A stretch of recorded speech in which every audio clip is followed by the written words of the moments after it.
आदित्य ठाकरे ने सत्ताधारियों पर तीखा हमला करते हुए सत्ताधारी पार्टी चोर है कहा। सत्ताधारी पार्टी कभी उनके नेताओं पर कार्यवाही नहीं करती। साथ ही उन्होंने कहा कि मिंदे डरते हैं, देवेंद्र फडणवीस और उद्धव ठाकरे एक साथ आएंगे, इसलिए। उन्होंने आगे क्या कहा, आइए जानते हैं।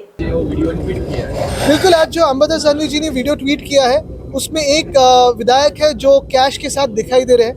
ऐसे ही कुछ महीने पहले और एक विधायक थे उसी शिंदे गुट के, मिंदे गुट के, जो ऐसे ही कैश के बैग के साथ बैठे हुए थे।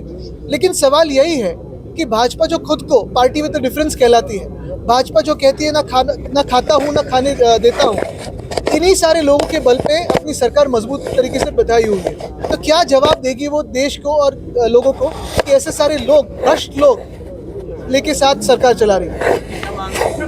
मांग करने की जरूरत क्या है? ऐसे लोगों को तो जेल में होना चाहिए।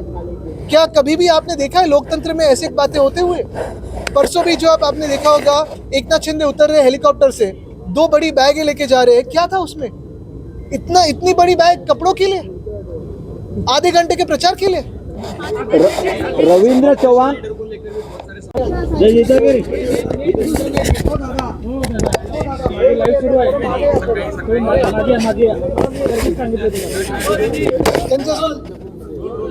ठीक है,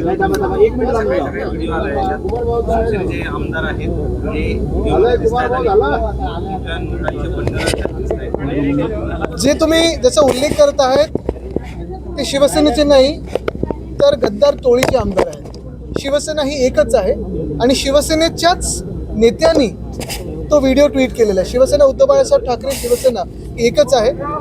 गद्दार टोळीचा जो व्हिडिओ ट्वीट केलेला आहे हा भयानक आहे। आणि म्हणून काल पण मी विचारले की हा सगळा जो प्रचार सुरू होता आणि आता पण पुढच्या एका आठवड्यात प्रचार जो काही होणार आहे, त्या गद्दार टोळीचे जे नेते आहेत, गँग लीडर आहेत, त्यांनी पण हेलिकॉप्टरमध्ये उतरून म्हणजे काय 1.5 तासाच्या प्रचारासाठी 2 मोठ्या बॅगा नेल्या, त्याच्यातून कुठच्या आनंदाच्या शिधाचं वाटप होत होता ते आज टीव्हीवर आलेलं आहे।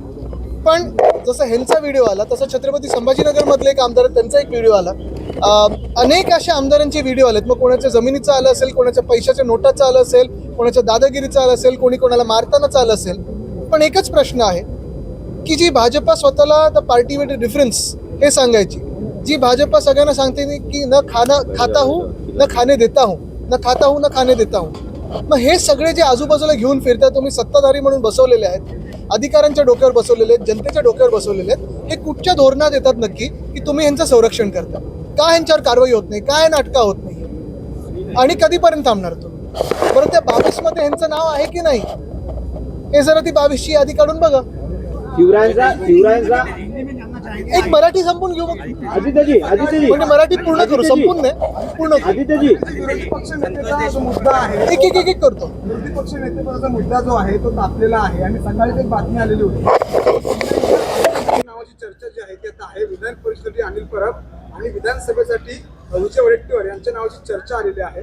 कसं बघा तुम्ही याकडे? अरे तापलेलं म्हणजे तुम्हीच तापवताय सकाळपासून। काल पण तुम्हीच तापवलं होता। काल दुसरी 2 नावं होती, आज ही 2 नावं आहेत, उद्या दुसरी 2 नावं येतील। आम्ही जे दिलेलं नाव आहे ते एक आहे, ते स्पष्ट आहे, ते कुठेही बदल झालेला नाहीये। तर दुसरी गोष्ट म्हणजे आता 4थं अधिवेशन आहे। जर अध्यक्ष महोदयांना वाटत असेल असं की अधिवेशन चालू शकतो आपण लोकशाहीचं, जिथे विरोधी पक्षाची नेत्याची गरजच नाहीये, हे त्यांनी जगाला सांगावं। मग त्यांनी पुस्तक लिहावं आणि सांगावं की का गरज नाहीये।